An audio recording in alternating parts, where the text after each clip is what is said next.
Hello. In my introduction, I told you to expect a series of talks on success. But I want to start with why students fail examinations. Because examination constitutes the gateway to the next level as far as education is concerned. And I also want you to know that even though people say that exam is not the true test of knowledge, but for now, there's no alternative to examinations. Therefore, the best for you to do is to prepare so that you can perform excellently in the examinations.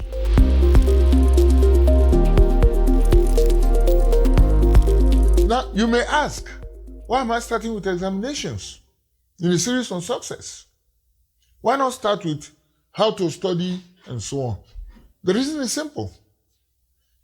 If you do not know how and where you fail, it will be difficult for you to rectify the causes of that falling.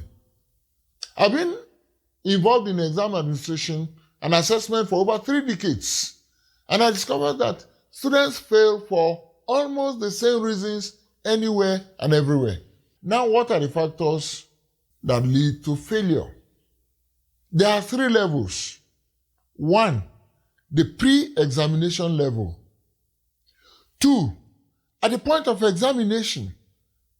And then 3, the post-examination reasons. Now, what are the pre-examination factors? Factors before the exams that causes failure of students. Number 1, we have poor preparation. 2, we have perennial procrastination. Then we have perpetual distraction. And then pervasive pessimism. Let me start with poor preparation. According to James Addison Baker III, Secretary of State of the United States of America from 1989 to 1982, proper preparation prevents poor performance. And if proper preparation prevents poor performance, it means therefore that poor preparation precedes poor performance. So it is important to prepare. Preparation is the key to any successful outing in life. And over the years, I discovered that many students do not prepare adequately for examinations. A lot of students leave their preparation to the revision week. That's just a week before the examination. And by then, most of the concepts that were learned have been forgotten. It's like a farmer that goes to plant. He plants. He doesn't weed. He doesn't take care of this and comes at the end of the farming season to harvest. He will discover that the weeds are taking over the farm. And a lot of students get confused. They can't even tell which one is the real content of the course. And by the time they get into the exam hall, they are befuddled. And because of that, they don't know what to write. There are some students also. I know of a student that on the morning of the exam, he will come to the department and then will be going around his colleagues and say, please, what subject do we have on the timetable today? Please, do you have a note? I want to borrow your note to quickly go through. Now, such students, how will they pass? So it is important to prepare ahead, well ahead of the examinations. When I was an undergraduate, as a matter of principle, I go through most of my notes not less than 12 to 15 times before the examination timetable comes out. By the time the examination timetable is out, I will be so relaxed. I would have understood most of the concepts. The ones I didn't understand, I would have gone through textbooks, gone to make consultations, group readings, and so on to prepare myself. So by the time I'm approaching the examinations, of course, I know with a high probability that I was going to score very high in the examinations. Now, proper preparation, I said, before examinations will prevent failure. Due to unforeseen circumstances, that it's not just even knowing the subject. Sometimes you may prepare yourself that, well, a day before exam, I'm a very brilliant student. I will sit down, go through my notes, I will get it. And before you know what's happening, I will write, I will score an A. And all of a sudden, either you fall ill or there's an event that causes distraction for you, and so on. And since you didn't prepare, no matter how brilliant you are, that day before the exams you are supposed to have prepared, something comes in, destabilizes you, and at the end of the day, you couldn't write the exam well. I remember when I was in one of my examinations, I remember part 1, I developed boil on both eyes. And my eyes were practically shut. But I still went ahead to write the exams and came out as one of the best in my faculty. So you could write your papers even from the hospital bed and still score an A. And that is why preparation is very, very important. There are circumstances you never anticipated as a student. Remember that you are not in control of events of the future. So please study diligently. Make sure you prepare sufficiently for the examinations. And if you are going to prepare sufficiently, there are certain things. I will talk more on this later, but now I'm talking on exams. But if you are going to prepare sufficiently for the exams, number 1, you must know the method for effective note-taking and jottings. You must have proper time management. You must have acceptable mind and body management. You must have good social conduct and useful revision methods. When you go through all this, at the end of the term or the session, when you go for your exams, you will be well prepared and be calm and ready to come out with success, with flying colors as you write your examinations. Apart from poor preparation, the next point, why students fail examinations as a pre-examination factor is the issue of perennial procrastination. Procrastination, according to Edward Young, 1683 to 1765, is the thief of time. I got a quote from the website of California Polytechnic in 2010 that states, "The procrastinator is often remarkably optimistic about his ability to complete a task on tight deadline. This is usually accompanied by expressions of reassurance that everything is under control. Therefore, there's no need to start. For example, he may estimate that a paper will take only 5 days to write. Or, I still have a week before the examination. He has 15 days. There's plenty of time. No need to start now. Lulled by a false sense of security, time passes. At some point, he crosses over an imaginary starting time and suddenly realizes, oh no, I'm not in control. There isn't enough time." And that's what happens to most of the people. The easiest way to fail an examination is to procrastinate on your study and revision. I will take time to discuss procrastination in one of my series of talks on success. I will spend time, I will take it as a topic. It is a thief of time. It will not only steal your time, but your money, your relationships, your success, and eventually it will reduce you to a mediocre. So overcome procrastination by doing what you have to do now. You may not have the leisure of time you think you have. Now I've talked of poor preparation. I've talked of perennial procrastination. Now, the third point is perpetual distraction. One key reason why students fail examinations is continuous distractions. Instead of concentrating on the important issues of study and preparing for examinations, they are distracted by so many unplanned and uncontrolled extracurricular activities. They spend their time going from one fun activity to the other.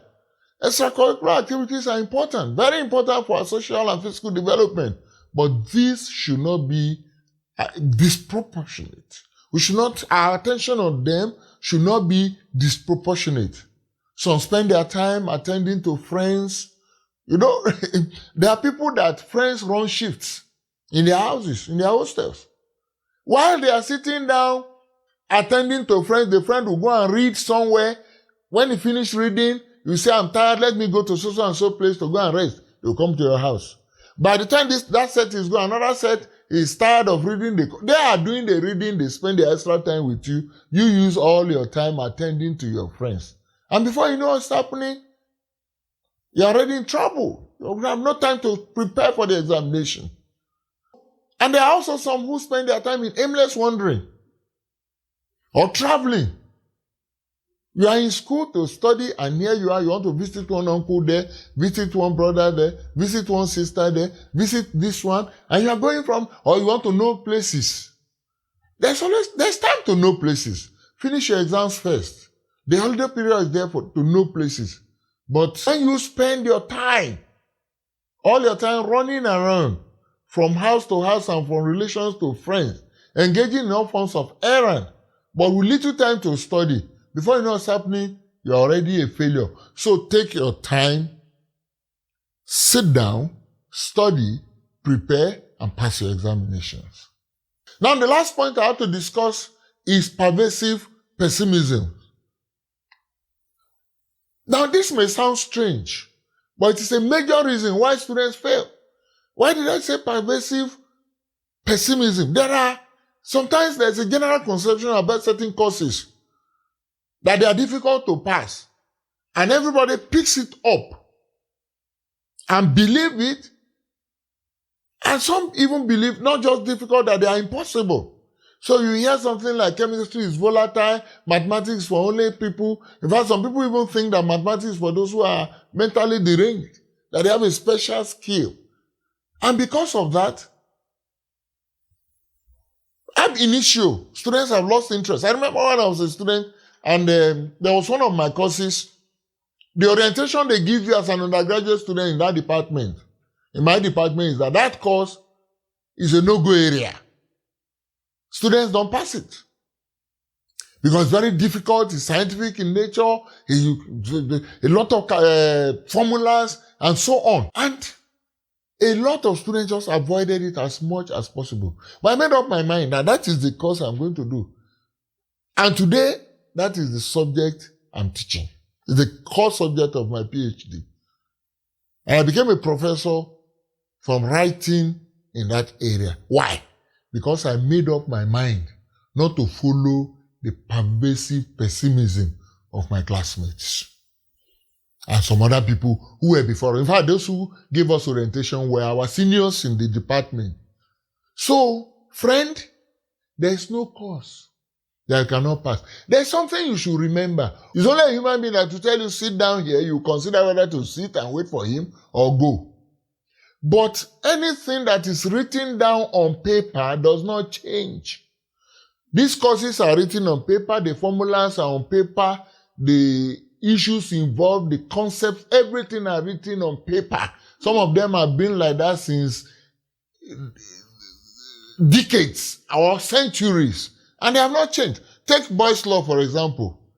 You can't get to the exam hall and then suddenly you discover that Boy's Law has changed. Or you enter the examination hall and discover that Charles' Law has changed. Or you enter the examination hall and suddenly discover that the world is no more spherical. And so if they say, what is the shape of the world? And you say, I don't know. Well, I don't know whether it has changed. It doesn't change like our political scenery or what they call current affairs. You know, sometimes in those days you have current affairs, and then when they ask you current affairs, who is the governor of this state? If you mention it today, by next week there's a coup, the person is out. They say, who is the governor of this state? You say, I don't know. Or you call the name of the former governor. But these subjects are fixed. Mathematics is fixed. Chemistry is fixed. The laws are fixed. The rules are fixed. Pythagoras' theorem remains the same. That is why you should not follow the pervasive pessimism of the people and then take yourself out of success in the examination. I remember when I was in secondary school, I started well. I was scoring 100% in mathematics. 100, I mean 100. My results were there to show it. Then suddenly, everybody started talking, maths is difficult, maths is hard, and all that.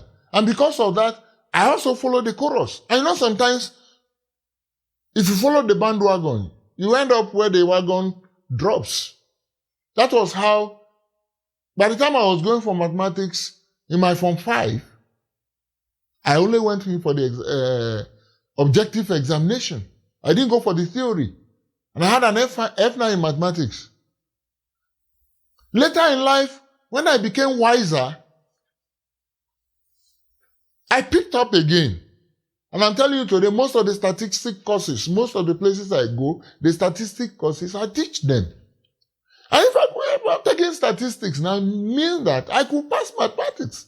I just follow the pervasive pessimism of the people. And I want to tell you, please, those of you who think some courses are difficult, some courses you cannot pass, and you try, some even try hard to convince themselves that these courses are difficult. Please stop trying hard to convince yourself that they are difficult. Begin to convince yourself that these courses are not difficult. You are the one, you have a master over them, you have a dominion over them, and you will pass by the grace of God. I told you that the module of most courses remain constant. It doesn't change. So, and if you have deficiencies, you discover you have deficiencies, sit down, study. If you discover you have deficiencies, just take some remedial courses to cover up the area of deficiencies. And before you know what's happening, you become a star in that subject. As a summary, know very well that certain pre-examination factors precludes poor performance. And what are those factors? Number 1, poor preparation. Number 2, perennial procrastination. Number 3, perpetual distraction. And number 4, pervasive pessimism. My next series will talk about the examination proper. And I'm going to take my time to teach you what to do when you enter the examination hall to avoid failure. If you have been inspired by this video, please don't forget to like and share with your friends, colleagues, children, and people you feel will benefit from these talks. And don't forget to subscribe and click the notification bell so that you'll be the first to know when I release the next video in the series. Thank you very much.